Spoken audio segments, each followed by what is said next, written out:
Grand Rising. This is Empress Zarya coming to you with a lesson from the garden. So I want to show you something. You know that I've been. I gotta switch the camera. All right. So you know wherever I am, I have to find some dirt to get into. Right. So forgive me. I am out here and I started a little. I don't know, this is actually compost and this is what's coming out of it. And so it's a lesson from the garden and I wanted to show you my the little garden that I'm working on. But there's a lesson that I wanted to share with you that I have sort of having a moment. And it has to do with roots. It's a roots lesson. So in this little jar, I'm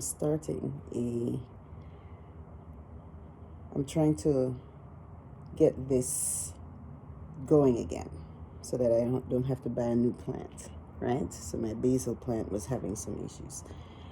And what occurred is after I place it in water, it shoots out roots. So now that it has roots, I'm able to put it in soil, right? And then once it's in the soil, which is what I had over here, I can, it'll grow and go from there. So now, actually this is how this ended up here. It was one of the cuttings that I took and I rooted it, and now it's in soil. And I wanted to point this out to you because of this Roots and Rivers education concept that I have, a framework that I've designed for Indigenous people and sort of rooted in Rastafari history. And I'm an experiential teacher, so I wanted to demonstrate to you the importance of roots and the cycle that happens in this, you'd call it compost, right?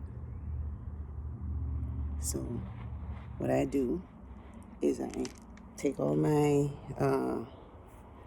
compost, all the scraps of the food, and I juice and I put them in a bucket and start composting them, and then they break down. And when they break down, my apologies for the shaky camera. When they break, so this is what I do. Just sort of mix it around, right?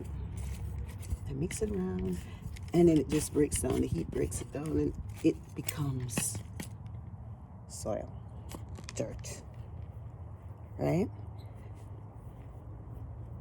So I can start to grow my own food.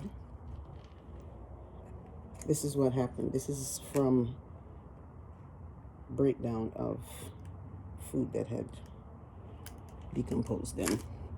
Now I have soil. What can I do with the soil now? I can start my own garden right here at home, even if I don't have a farm. There's a lesson from that. So the Roots and Rivers framework is a learning and teaching methodology, actually, that's rooted in how we learn naturally, not in a classroom setting. How do we acquire language? Language is not taught. Language is acquired. And so through experiential learning projects such as these, we're rooted in our history. Wherever you are, language can emerge from that space. And so that's the framework of Roots and Rivers. And I'm inviting ones who are teachers, language learners, anyone who wants to experience a different form of teaching and learning. I have a course. I don't even want to call it a course. It's just an adventure. Adventure in Jamaica. Jamaica is my classroom. And so I have a Roots and Rivers community fair. Community Roots and Rivers Community Resource Fair. It's a service learning project that English language teachers and students can join so that they can actually experience the framework. It's not something that's taught in a classroom. It's something that's taught in nature, and it is duplicatable wherever you are. So you don't have to leave your space to learn English. You don't have to leave your space to acquire language. It happens where you are, right where you are. And so that's what this framework is about. And the only way for me to communicate it is through experience. So if you'd like to participate, on my website, empresszaria.com, you can get on and you can see the various adventures and projects that you and your students can join right where you are. But I want to invite you to come forward to Jamaica first to experience it and then take that back home.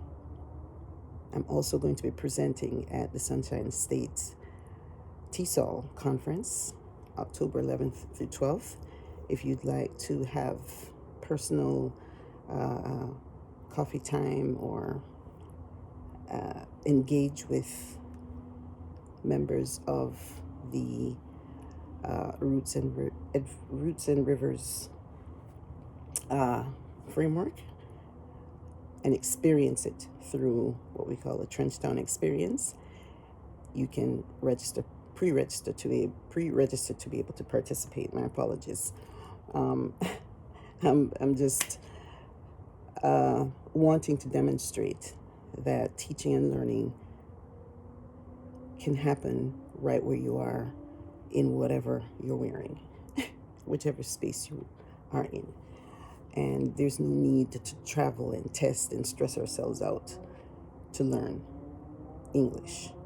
I'm going to show you how. I also am hosting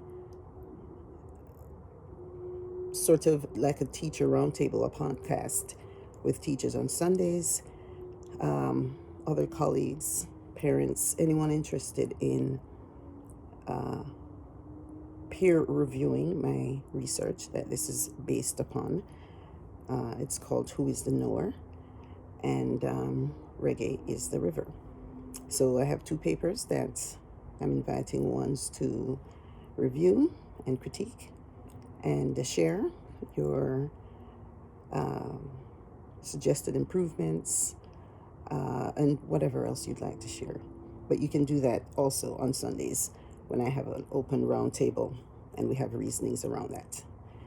Rhetoriology is going to be a part of it. So we're going to have a number of different topics that we're going to be talking about. So join me. Join I and I's from Trenchtown and Trenchtown Culture Yard as we demonstrate experiential learning rooted in culture, rooted in where we come from, and not on a construct that time has passed, the colonial construct, classroom-based only. That model is outdated, long gone, and this is the replacement. Join me, empresszaria.com. See you in Jamaica.